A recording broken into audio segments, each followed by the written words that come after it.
Hi everyone, I've brought you back to the beginning of the PowerPoint because I want to revisit this map.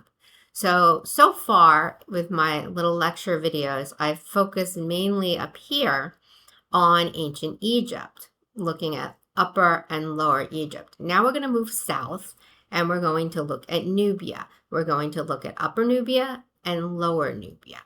So now I'm going to jump ahead in the PowerPoint.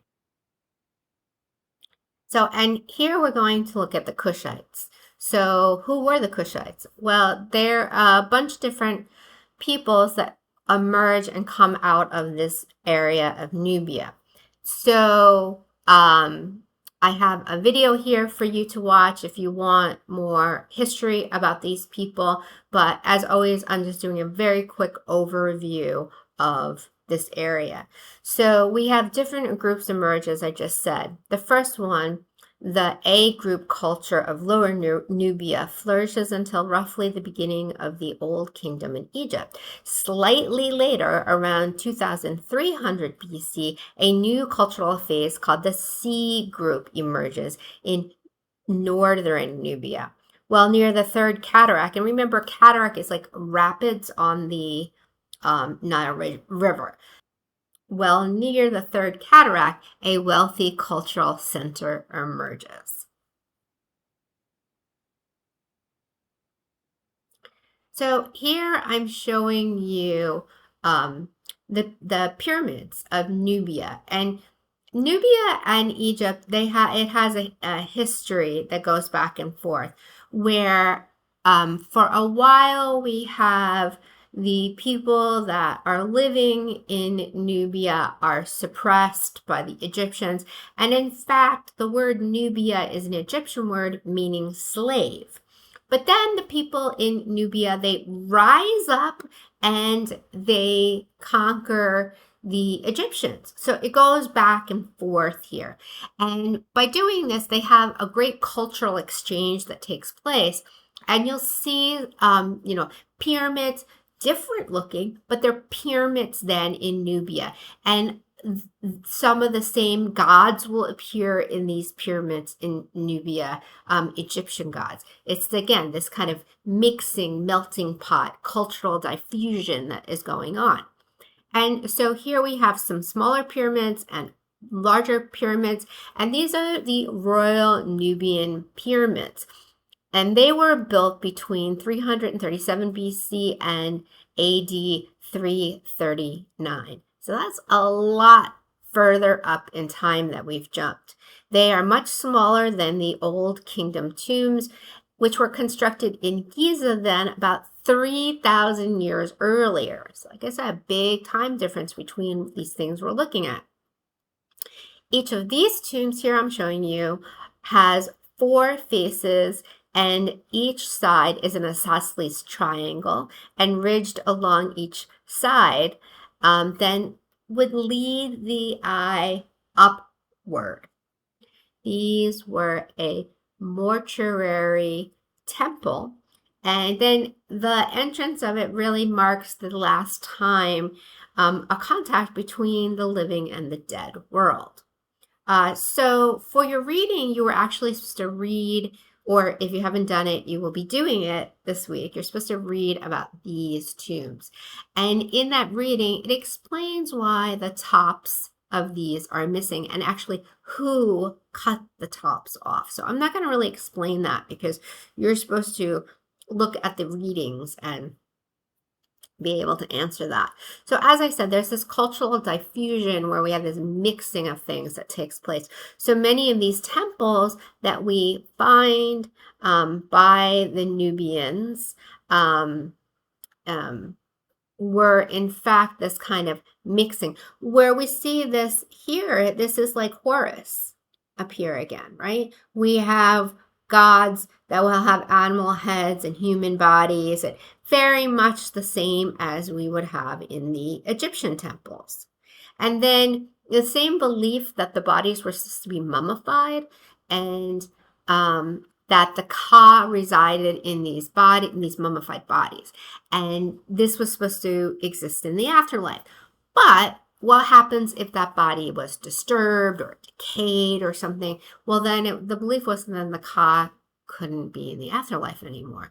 So this is an intriguing sculpture from the early 4th century toward the end of Kushite civilization in Nubia.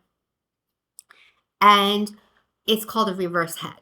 So the idea was that if the body, something happened to the body, the Ka, the spirit of the pharaoh, could go into this head and it could still live on in the afterlife. Next, we're looking at Axum and its time. Well, Meroe flourished in Upper Nubia. Egypt became increasingly tied to the political events of Western Asia and Southern Europe, conquered and ruled first by the Assyrians and then the Persians. The country finally fell in 332 BC to the invading armies of the Macedonian king Alexander, who of course is Alexander the Great, one of whose generals founded the Ptolemaic dynasty in 304 to 30 BC of Egypt. Egypt became a possession of the Roman Empire in the year 30 BC, while the Ptolemaic queen Cleopatra VII was defeated by the Roman general Octavian, later Augustus. After the Roman Empire was split into Eastern and Western territories during the 4th century AD, Egypt was administered by the Eastern Byzantine emperors who reigned at Constantinople, present-day Istanbul. So there's a lot of things going on in this area of the world.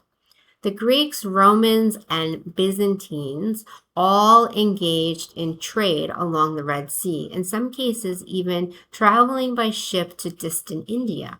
It was the Red Sea trade in part that caused the state of Axum to flourish in the Ethiopian highlands, and it was Axum that emerged as the strongest of the 3 Nile civilizations at the beginning of the Christian era.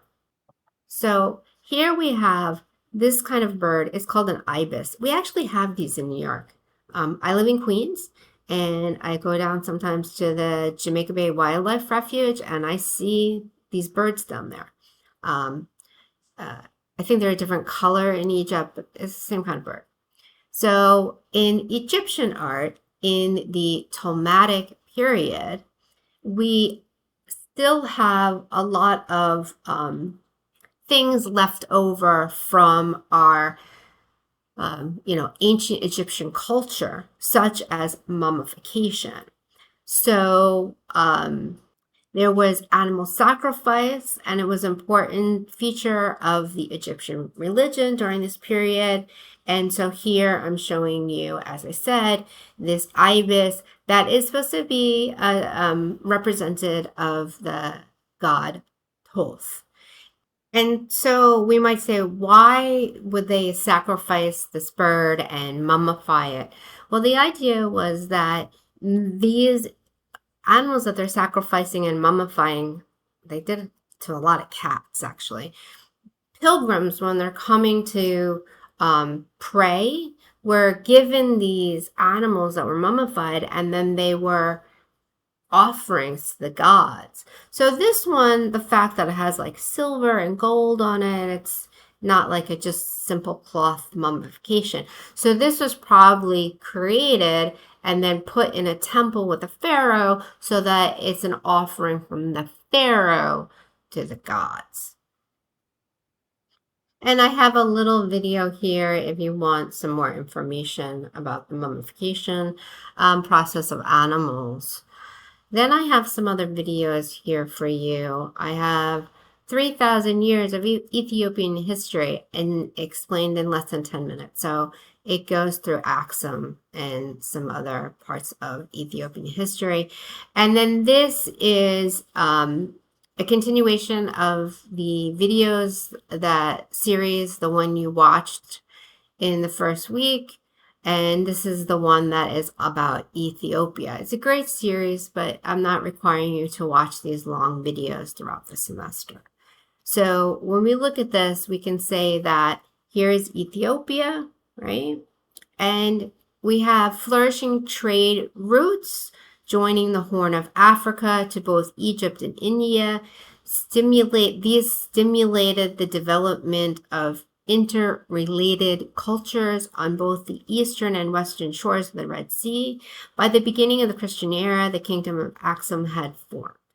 Axumite merchants, warriors, and diplomats traveled between the capital, the city of Axum, now in Ethiopia, and the coastal port of Eritrea.